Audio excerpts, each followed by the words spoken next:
A comunidade Narrações Imersivas acaba de chegar. Torne-se membro e tenha acesso a todos os nossos livros, sem interrupções ou propagandas. E em formato de MP3, ouça diretamente da nossa plataforma no Hotmart. Por menos de uma Coca-Cola por mês, você assina nossa comunidade e apoia diretamente nosso trabalho. Não perca mais tempo e venha curtir mais uma forma de ouvir Narrações Imersivas. Link para assinar a comunidade na descrição ou no primeiro comentário fixado. Fique agora com mais um episódio imersivo.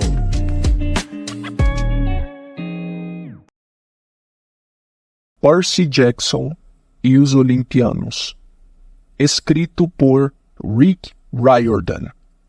Livro 4, A Batalha do Labirinto. Narração, Danilo Oliveira.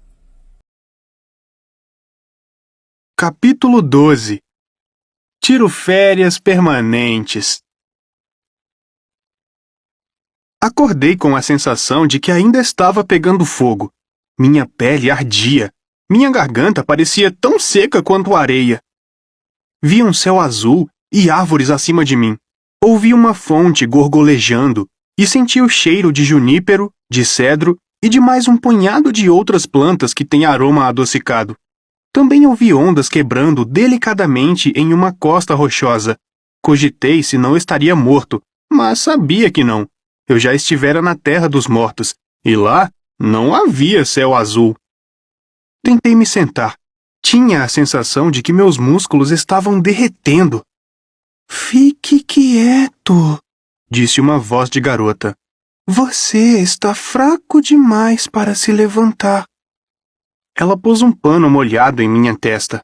Uma colher de bronze pairou acima de mim e um líquido gotejou em minha boca. A bebida aliviou minha garganta e deixou um agradável sabor achocolatado. Néctar dos deuses. Então o rosto da garota surgiu. Os olhos eram amendoados e o cabelo cor de caramelo estava arrumado em uma trança que caía sobre um dos ombros. Tinha 15 anos? 16? Era difícil dizer. O rosto era daqueles que pareciam atemporais. Ela começou a cantar e minha dor se dissipou. Eu estava fazendo magia. Eu podia sentir a música penetrando minha pele, curando e recuperando minhas queimaduras. "Quem?" perguntei, a voz áspera. "Psiu, destemido", disse ela. "Descanse e se recupere. Nada de mal vai lhe acontecer aqui. Eu sou Calypso." Quando tornei a acordar, estava em uma gruta. Mas, em se tratando de grutas, eu havia estado em muitas piores.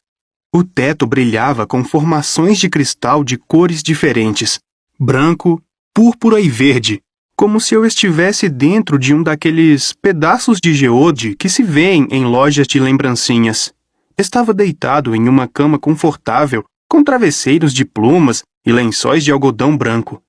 A gruta era dividida em cômodos por cortinas de seda branca. Encostados em uma das paredes estavam um grande tear e uma harpa. Em outra, havia prateleiras onde se viam jarros de frutas em conserva, bem arrumadinhos. Ervas secas pendiam do teto, alecrim, tomilho e um punhado de outras. Minha mãe saberia dizer o nome de todas. Havia uma lareira embutida na parede e uma panela borbulhava sobre as chamas. Tinha um cheiro delicioso, como o de ensopado de carne. Sentei-me, tentando ignorar a dor latejante na cabeça. Olhei para meus braços, certo de que estariam horrivelmente marcados, mas pareciam normais. Um pouco mais rosados do que de costume. Nada demais. Eu usava uma camiseta de algodão e calça branca com cadarços, que não eram minhas. Meus pés estavam descalços. Em um momento de pânico, perguntei-me o que havia acontecido com contracorrente, mas tateei o bolso e lá estava minha caneta, exatamente onde sempre reaparecia. Não só ela, mas também o apito para cães de gelo estígio. De alguma forma ele havia me seguido, e isso não exatamente me tranquilizava. Com dificuldade fiquei de pé. O chão de pedra era congelante. Eu me virei e me vi diante de um espelho de bronze polido. Santo Poseidon! Murmurei. Parecia que eu havia perdido 10 quilos que eu não podia me dar o luxo de perder. Meu cabelo estava um ninho de ratos. Estava chamuscado nas pontas, como a barba de Hefesto. Se eu visse alguém com esse rosto pedindo dinheiro no cruzamento de uma estrada, teria trancado as portas do carro. Dei as costas para o espelho. A entrada da gruta ficava à minha esquerda. Segui na direção da luz do dia. A gruta tinha saída para uma campina verde. À esquerda havia um pequeno bosque de cedros e, à direita, um imenso jardim florido. 4 fontes gorgolejavam na campina, todas com água jorrando das flautas de pedra de sátiros. Mais adiante, o gramado descia até uma praia rochosa. As ondas de um lago quebravam nas pedras. Eu sabia que era um lago porque... Bem, eu simplesmente sabia. Água doce, não salgada. O sol cintilava na água e o céu era do mais puro azul. Parecia um paraíso, o que imediatamente me deixou nervoso. Se você lida com questões mitológicas por alguns anos, aprende que os paraísos são, em geral, lugares onde você pode ser morto. A garota de cabelo caramelo trançado, a que dissera se chamar Calypso, estava de pé na praia, conversando com alguém. Eu não podia vê-lo muito bem com a claridade resultante do sol refletido na água, mas pareciam estar discutindo. Tentei lembrar o que sabia sobre Calypso dos velhos mitos. Já ouvira aquele nome antes, mas não conseguia lembrar. Seria um monstro? Será que ela aprisionava heróis e os matava? Mas, se ela era do mal, por que eu ainda estava vivo? Andei na direção dela lentamente, porque minhas pernas ainda estavam doloridas. Quando a grama deu lugar ao cascalho, olhei para o chão, a fim de manter o equilíbrio, e ao levantar o rosto outra vez, a garota estava sozinha. Usava um vestido sem mangas, no estilo grego, com um decote redondo, baixo, debruado em ouro. Ela esfregou os olhos, como se estivesse chorando. Bem, o dorminhoco finalmente acordou, disse ela, tentando dar um sorriso. Com quem você estava falando? Minha voz soava como um sapo que ficara algum tempo em um micro-ondas. Ah, era só um mensageiro, respondeu ela. Como está se sentindo? Quanto tempo fiquei apagado? Tempo, ponderou Calypso. O tempo é sempre uma questão difícil aqui. Honestamente, não sei, Percy. Você sabe meu nome? Você fala enquanto dorme. Fiquei vermelho. Já me... disseram isso antes. Sim. Quem é Annabeth? Uma amiga. Estávamos juntos quando... Espere. Como foi que cheguei aqui? Onde estou? Calypso estendeu o braço e correu os dedos por meu cabelo danificado. Recuei nervoso. Desculpe-me, disse ela. É que me acostumei a cuidar de você. Quanto a como chegou aqui, você caiu do céu. Aterrissou na água, bem ali. Ela apontou para o outro lado da praia. Não sei como sobreviveu. Parece que a água amorteceu sua queda. Em relação a onde está, aqui é Ogígia. Ela pronunciou bem devagar. Isso fica perto do Monte Santa Helena? Perguntei, pois era muito ruim em geografia. Calypso riu. Foi uma risada contida, como se me achasse muito engraçado, mas não quisesse me deixar constrangido. Era bem bonita quando ria. Não fica perto de nada, destemido, respondeu ela. Ogígia é minha ilha fantasma. Existe por si só em qualquer lugar e em lugar nenhum. Você pode se curar aqui em segurança. Não precisa ter medo. Mas meus amigos... Annabeth, disse ela. E Grover e Tyson? Sim, respondi. Preciso voltar até eles. Eles estão em perigo. Ela tocou meu rosto e dessa vez não recuei. Descanse antes. Não será útil a seus amigos até que fique curado. Assim que ela disse isso, percebi quanto estava cansado. Você não é uma feiticeira do mal, é? Ela sorriu tímida. Por que você pensaria isso? Bem, uma vez encontrei Circe, que também tinha uma ilha bem bacana, exceto pelo fato de ela gostar de transformar homens em porquinhos da Índia. Calypso deu a mesma risadinha. Prometo não transformá-lo em um porquinho da Índia. Ou em qualquer outra coisa? Não sou uma feiticeira do mal, e não sou sua inimiga, destemido. Agora descanse. Seus olhos já estão fechando, disse Calypso. Ela estava certa. Meus joelhos cederam, e eu teria caído de cara no cascalho se Calypso não tivesse me segurado. Seu cabelo tinha aroma de canela. Ela era muito forte, ou talvez eu estivesse mesmo muito fraco e magro. Levou-me até um banco acolchoado perto da fonte e me ajudou a me deitar. Descanse, ordenou. E eu adormeci, ao som das fontes e com um aroma de canela e de junípero. Quando acordei já era noite, mas eu não sabia se era do mesmo dia ou muitas noites depois. Estava na cama na gruta. Levantei-me, enrolei um roupão no corpo e saí. As estrelas brilhavam, milhares delas, como só se vêem no campo. Eu podia distinguir todas as constelações que Annabeth me ensinara. Capricórnio, Pégaso, Sagitário. E lá, perto do horizonte meridional, estava uma nova constelação, a Caçadora, um tributo a uma amiga morta no último inverno. Percy, o que está olhando? Voltei meus olhos para a terra. Por mais incríveis que estivessem as estrelas, Calypso estava 2 vezes mais brilhante. Bem, eu já vira a própria deusa do amor, Afrodite, e nunca diria isso em voz alta, sob pena de ela me transformar em cinzas. Mas para mim, Calypso era muito mais bonita, por parecer tão natural, como se não estivesse tentando parecer bonita e nem mesmo ligasse para isso.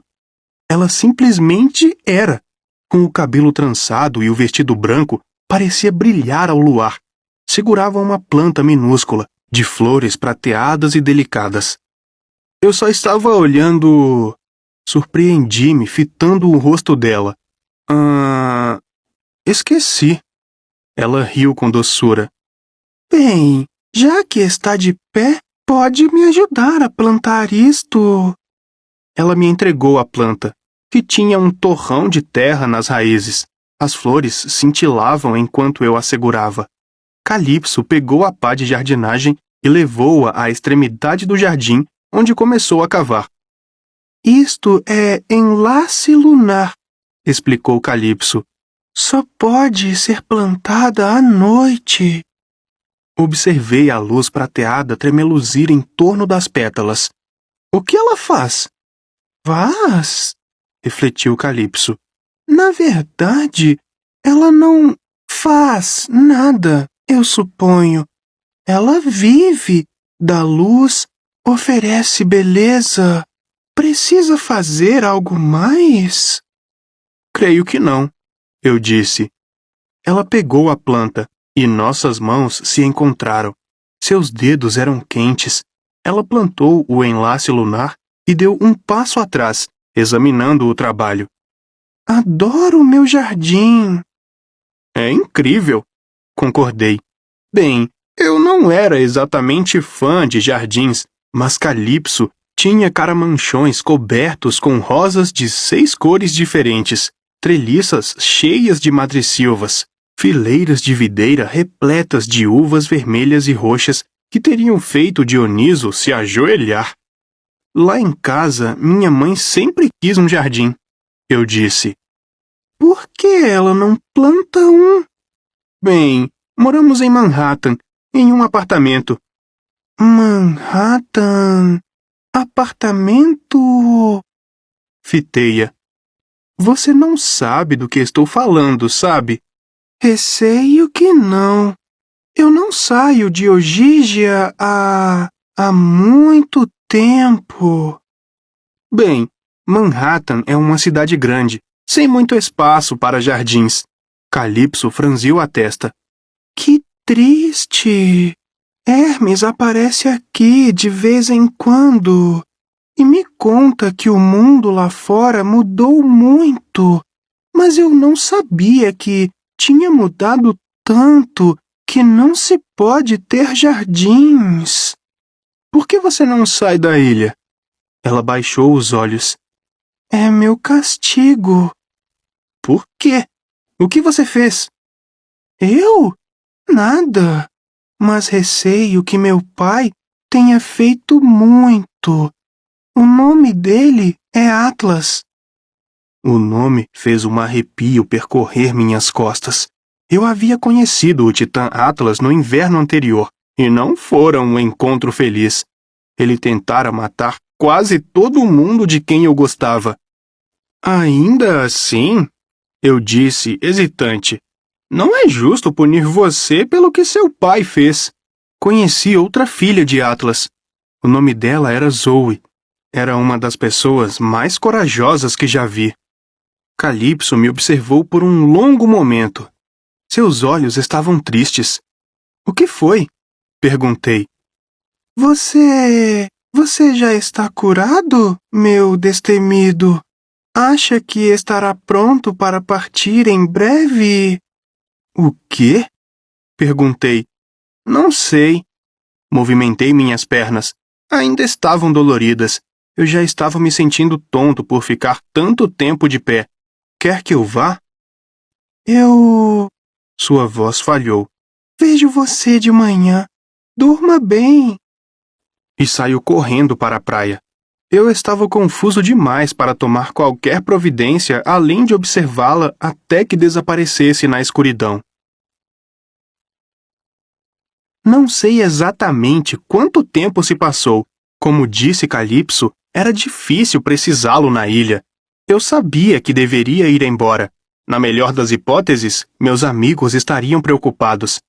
Na pior, poderiam estar em grave perigo. Eu nem sabia se Annabeth tinha conseguido sair do vulcão. Tentei usar meu elo de empatia com Grover várias vezes, mas não conseguia fazer contato. Odiava não saber se todos estavam bem. Por outro lado, eu estava mesmo fraco. Não conseguia ficar de pé mais que algumas horas. O que quer que eu tivesse feito no Monte Santa Helena havia me esgotado como nenhuma outra experiência anterior. Não me sentia um prisioneiro ou algo assim. Lembrei-me do hotel e cassino Lotus, em Las Vegas, onde eu fora seduzido por um incrível mundo de jogos até quase esquecer tudo que me interessava. Mas a ilha de Ogígia não era em nada semelhante àquilo. Pensava em Annabeth, Grover e Tyson com frequência. Lembrava exatamente por que eu precisava ir embora. Eu simplesmente não podia. E ainda havia Calypso. Ela nunca falava muito sobre si mesma, mas isso só me fazia querer saber mais. Eu me sentava na campina, bebericando néctar, e tentava me concentrar nas flores, nas nuvens ou nos reflexos no lago. Mas, na verdade, era olhando Calypso enquanto ela trabalhava. A forma como jogava o cabelo sobre o ombro e a mecha que lhe caía no rosto sempre que se ajoelhava para cavar a terra. Às vezes, ela estendia a mão e pássaros vinham da floresta para pousar em seu braço. Periquitos, papagaios, pombos. Ela lhes dava bom dia, perguntava como estava o ninho. Eles gorjeavam por um tempo e então voavam cantando alegremente. Os olhos de Calypso brilhavam. Ela me olhava e trocávamos um sorriso, mas quase imediatamente ela ficava de novo com aquela expressão triste e desviava os olhos. Eu não compreendia o que a chateava. Uma noite estávamos jantando juntos na praia. Criados invisíveis haviam arrumado a mesa com um ensopado de carne e cidra, o que pode não parecer muito apetitoso, mas só se você nunca tiver experimentado. Eu não havia notado os criados invisíveis ao chegar à ilha, mas depois de algum tempo comecei a perceber que as camas se arrumavam sozinhas, refeições surgiam do nada, roupas eram lavadas e dobradas por mãos transparentes. Bem, Calypso e eu estávamos sentados à mesa, e ela estava linda à luz de velas. Eu lhe contava sobre Nova York e o acampamento meio-sangue, e então comecei a falar sobre a ocasião em que Grover comeu a maçã com que brincávamos de bobo. Ela riu, exibindo seu incrível sorriso, e nossos olhos se encontraram. Então ela baixou o olhar. De novo, eu disse. O quê? Você fica fugindo, como se estivesse tentando não se divertir. Ela manteve os olhos fixos no copo de cidra. Como eu lhe disse, Percy, fui punida. Amaldiçoada, se preferir. Como? Diga. Quero ajudar. Não diga isso. Por favor, não diga isso. Diga-me qual é a punição. Ela cobriu o ensopado ainda pela metade com um guardanapo e imediatamente um servo invisível retirou a tigela. Percy, esta ilha, Ogígia, é meu lar, o lugar onde nasci, mas também é minha prisão. Eu vivo sob prisão domiciliar. Acho que vocês chamariam assim. Nunca visitarei essa sua Manhattan, nem nenhum outro lugar. Estou sozinha aqui. Porque seu pai é Atlas. Ela assentiu. Os deuses não confiam em seus inimigos. E com toda razão. Eu não devo me queixar. Algumas das prisões não são nem de longe tão boas quanto a minha. Mas isso não é justo, eu disse. Só porque você é parente, não quer dizer que o apoie. Essa outra filha dele que conheci, Zoe Doce Amarga, lutou contra ele. Não vivia aprisionada. Mas, Percy, eu o apoiei sim, na Primeira Guerra. Ele é meu pai, disse Calypso num tom delicado. O quê? Mas os titãs são maus. São? Todos eles? O tempo todo? Ela franziu os lábios. Diga-me, Percy, eu não tenho nenhuma vontade de discutir com você, mas você apoia os deuses porque eles são bons ou porque são sua família? Não respondi. O argumento dela fazia sentido. No inverno passado, depois de Annabeth e eu termos salvado o Olimpo, os deuses reuniram um conselho para decidir se deviam ou não me matar. Aquilo não fora exatamente bom. Mas ainda assim, eu tinha a sensação de que os apoiava porque Poseidon era meu pai. Talvez eu estivesse errada na guerra, disse Calypso, e justiça seja feita. Os deuses têm me tratado bem. Eles me visitam de tempos em tempos. Trazem-me notícias do mundo lá fora, mas podem ir embora, e eu não. Você não tem amigos? Perguntei. Quer dizer, ninguém mais gostaria de viver aqui com você? É um lugar legal. Uma lágrima escorreu por seu rosto. Eu prometi a mim mesma que não falaria sobre isso, mas... Ela foi interrompida por um estrondo, vindo de algum lugar no lago. Um ponto luminoso surgiu no horizonte e foi ficando cada vez mais brilhante, até que pude ver uma coluna de fogo deslizando sobre a superfície da água, vindo em nossa direção. Levantei-me e levei a mão à espada. O que é aquilo? Calypso suspirou. Um visitante. Quando a coluna de fogo alcançou a praia, Calypso ficou de pé e lhe fez uma mesura formal. As chamas se dissiparam e, de pé diante de nós, estava um homem de macacão cinza com uma braçadeira de metal na perna, a barba e o cabelo em lenta combustão. Senhor Hefesto, disse Calypso, esta é uma honra rara. O deus do fogo grunhiu. Calypso, linda como sempre. Você poderia nos dar licença, por favor, minha querida? Preciso ter uma palavrinha com o nosso jovem Percy Jackson. Hefesto sentou-se desajeitado à mesa do jantar e pediu uma Pepsi. O criado invisível trouxe uma lata, abriu-a rápido demais e espirrou a bebida por toda a roupa de trabalho do deus. Hefesto rugiu, cuspiu algumas maldições e lançou a lata longe. Criados estúpidos! Ele murmurou. Bons autômatos! É disso que ela precisa! Eles nunca erram! Hefesto, eu disse. O que está acontecendo? Annabeth... Ela está bem, ele respondeu. Garota engenhosa aquela. Encontrou o caminho de volta. Contou-me toda a história. Está morta de preocupação, você sabe. Não lhe disse que estou bem?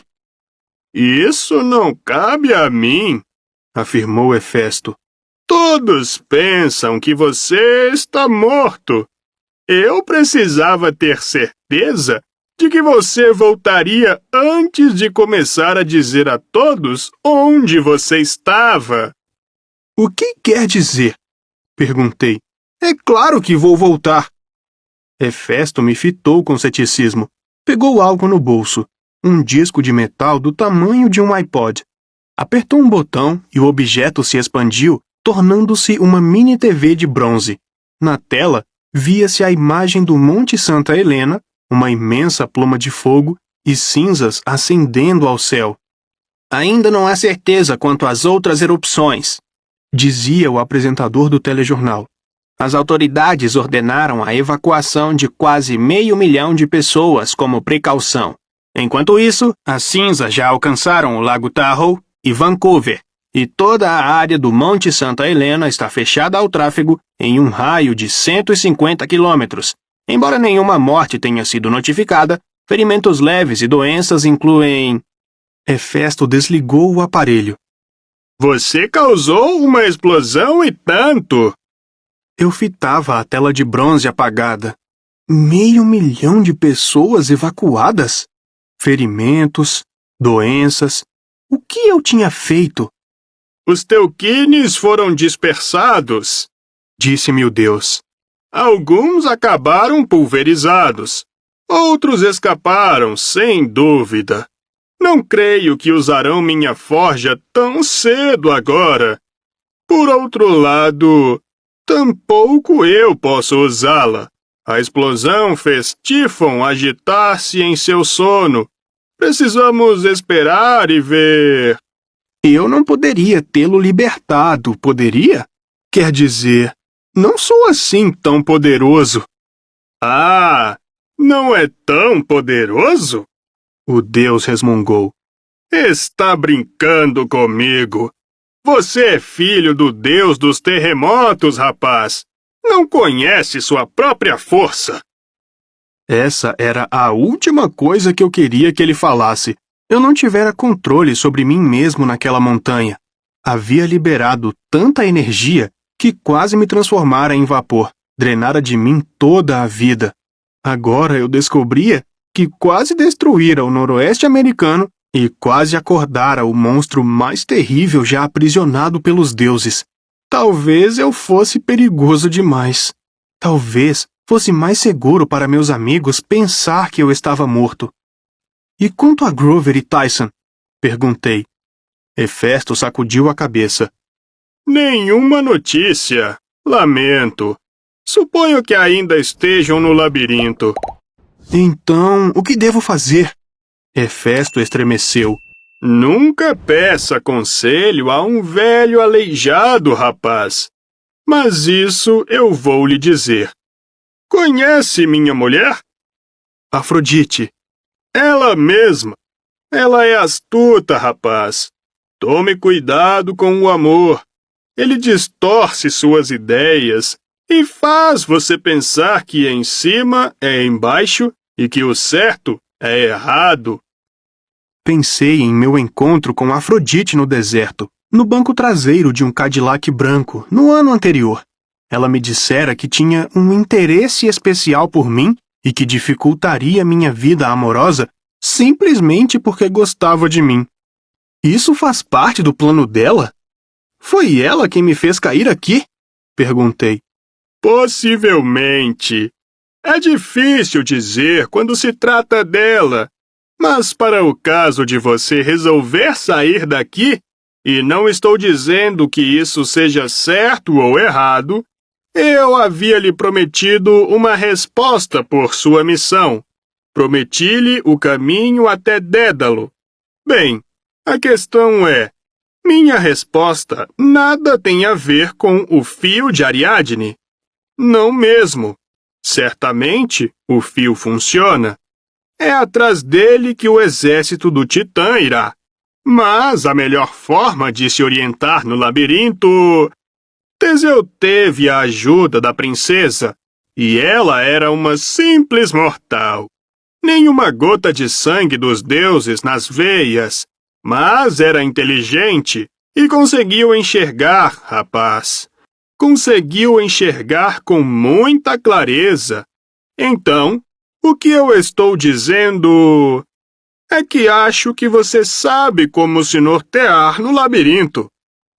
Finalmente entendi. Por que não vira isso antes? Hera tinha razão. A resposta estava ali o tempo todo. Sim, eu sei, eu disse. Então você precisa decidir se vai embora ou não. Eu queria dizer que sim. É claro que iria, mas as palavras ficaram presas na minha garganta. Peguei-me olhando para o lago e, de repente, a ideia de partir me pareceu muito difícil. Não resolva ainda, aconselhou Hefesto. Espere até o dia amanhecer. O nascer do dia é uma boa hora para tomar decisões. Dédalo vai nos ajudar? Perguntei. Quer dizer, se ele der a Luke um meio de se orientar no labirinto, estamos liquidados.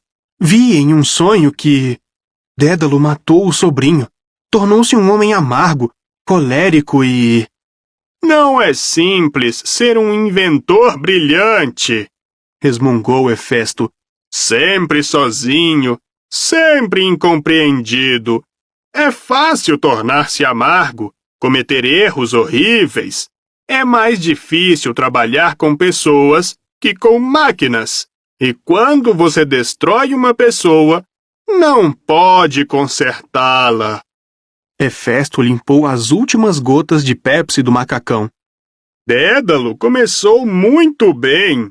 Ajudou a princesa Ariadne e Teseu porque teve pena deles.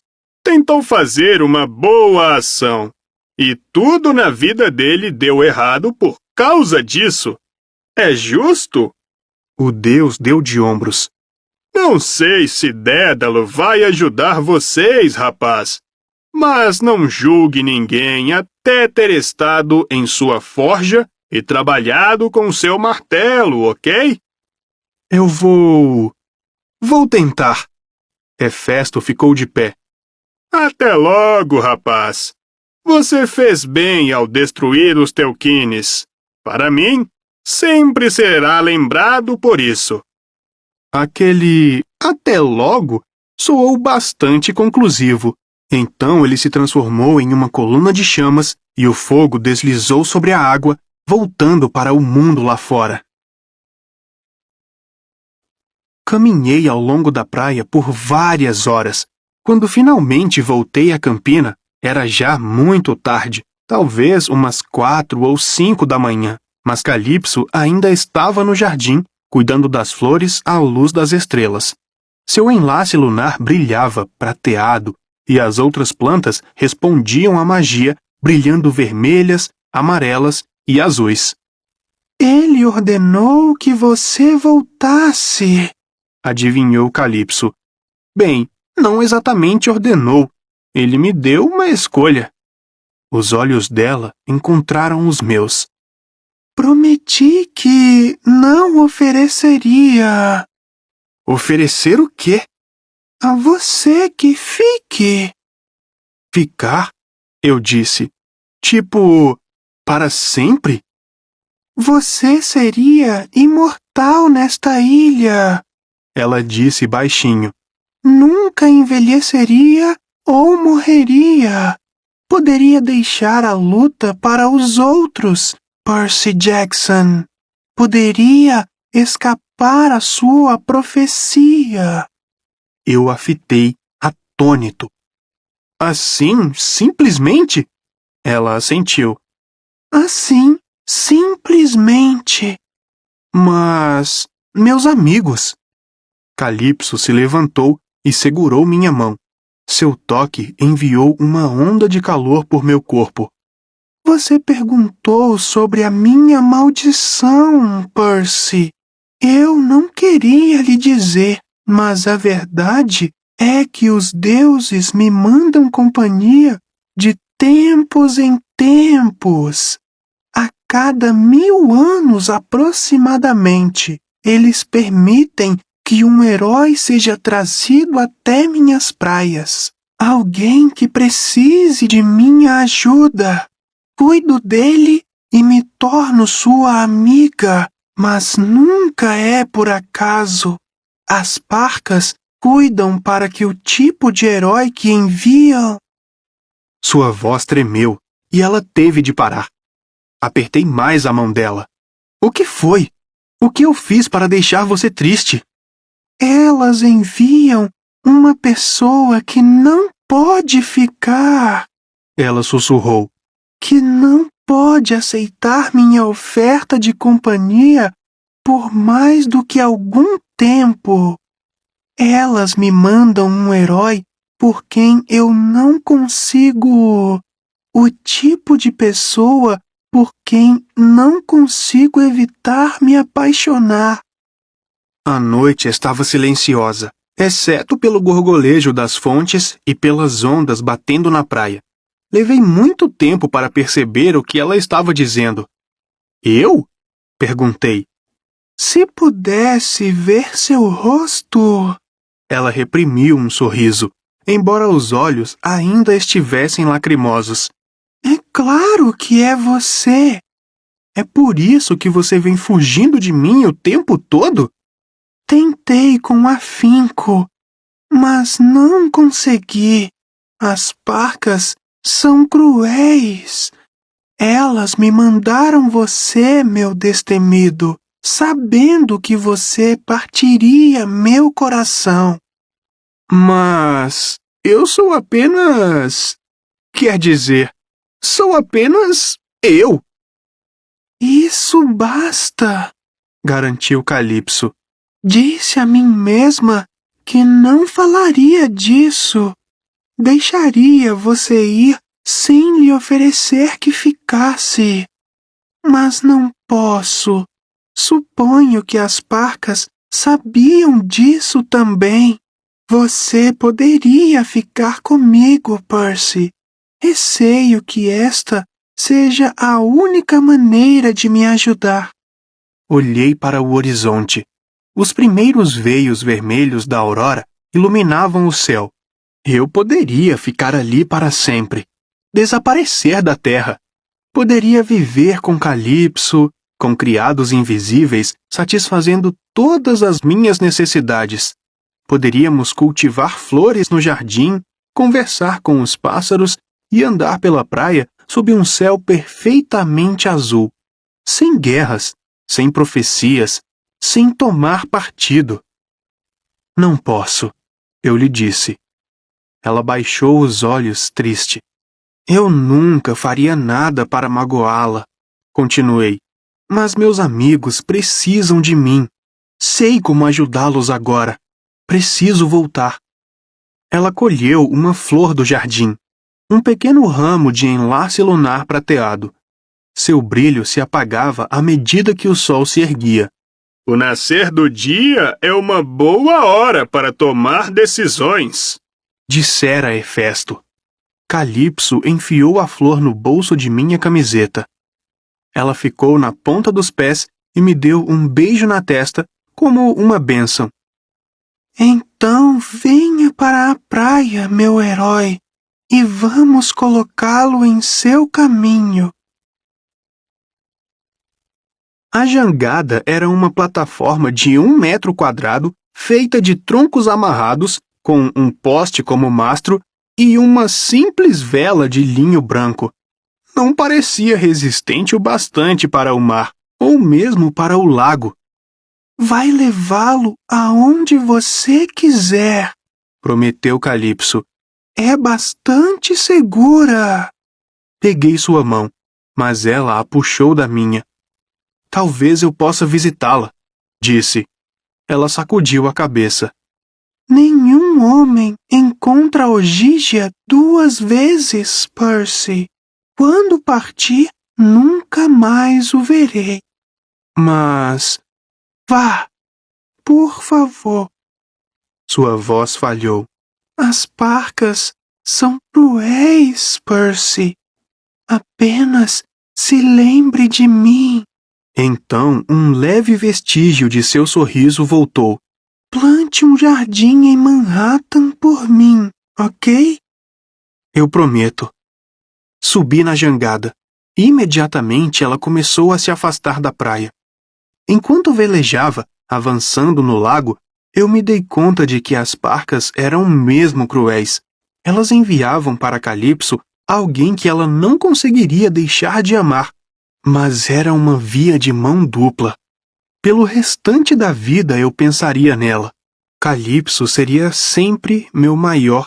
E se... Em minutos, a ilha de Ogígia estava perdida na névoa. Eu velejava sozinho em direção ao sol nascente. Então, disse à jangada para onde ir.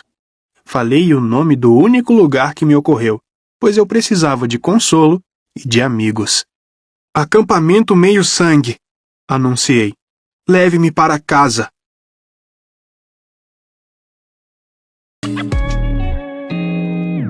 O canal Narrações Imersivas agradece por ter ouvido mais um episódio conosco.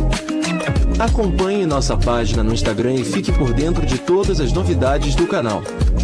E se você vê valor nesse projeto, considere apoiá-lo.